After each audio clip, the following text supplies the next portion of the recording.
Alipur city में clean and green मुहिम के तहत असिस्टेंट कमिश्नर आमिर हुसैन की सरबराही में शहर के मुख्तलिफ इलाकों में तजावुजात के खिलाफ बिला तफरीक ऑपरेशन जारी।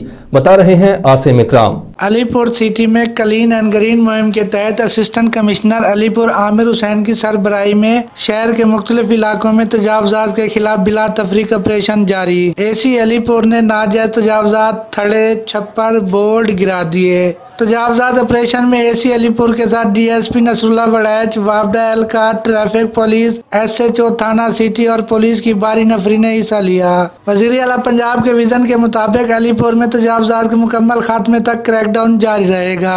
एसी आमिर हुसैन का मीडिया से बात करते हुए कहना था कि तजावुजात के मुकम्मल खात्मे के लिए तमाम इलाकों में काबिजीन के खिलाफ बिला इम्तियाज कार्रवाई की जा रही है। आमिर हुसैन का मजीद मीडिया से बात करते हुए कहना था कि शहरी मेरे साथ ताउन करें। अलीपुर शहर को पहले क्लीन और बाद में ग्रीन बना दूंगा। कैमरा टीम के साथ आसिम अकरम, 62 न्यूज, अलीपुर।